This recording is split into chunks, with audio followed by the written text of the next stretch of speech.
The idea of the 9/11 Help America Foundation was born out of the tragedy and aftermath of September 11, 2001.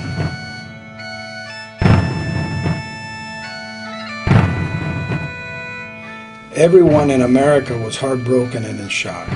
And for many reasons, therapeutic not being the least of them, we wanted to be involved. We needed to be involved and wanted to see if it was possible to make a difference, no matter how small, but to be involved in some capacity in what was to come after the loss of nearly 3,000 of our citizens. Roland Pacheco. Michael Benjamin Packer. Diana Padro. Deepa Patala. Jeffrey Matthew Palazzo. Our first beneficiary was a surviving spouse and children of Michael McDonald, who was killed in the attack. He was a husband, a father of two, at work doing his job when his life was suddenly and cowardly taken on that fateful day.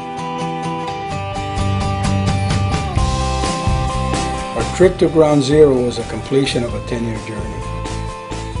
It was an emotional homecoming to a place we've never been before, but somehow felt like we were at home.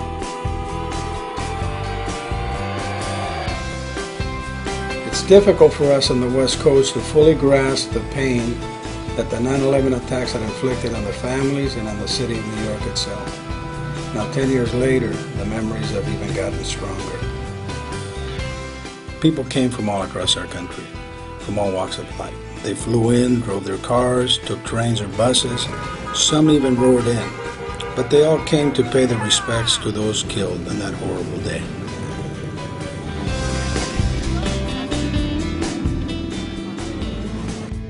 In spite of the seriousness of the day, there were many lighter moments where our wounded heroes met and interacted with New Yorkers.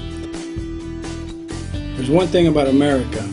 They are in love with their warriors, and they go out of their way to show their love and support.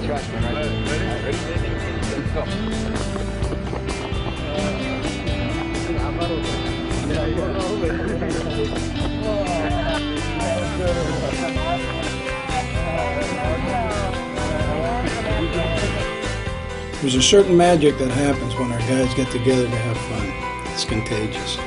The people love them, they're amazed by them, their resiliency, their positive attitude on life in spite of their wounds or limitations or lack thereof. The other story of September 11th was the city itself and how the people dealt with the tragedy. New York City is a city like no other. It's the financial capital of the world, and you just have to set foot in it to understand that.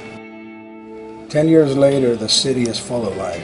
Their parks are serene and happy places.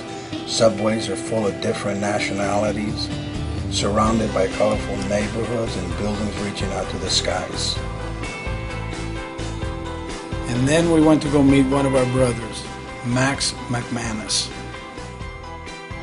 Every man or woman goes through life facing and overcoming challenges.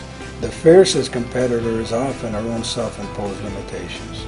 We're always quietly and internally looking for the best in ourselves, our personal best.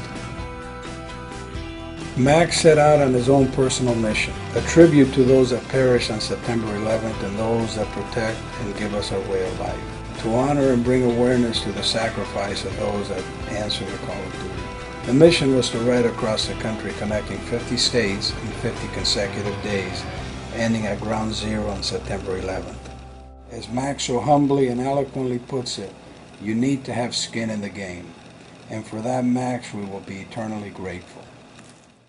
I strongly believe that it's not the Constitution that protects our freedoms and our liberties. It's the blood of our patriots, our veterans sent to do the hard jobs in faraway lands. It's our first responders rushing into a building to save lives, to answer the challenge loud and clear as we have for generations. Because of them, we truly live in the land of the free and the home of the brave, and we must never, never forget that.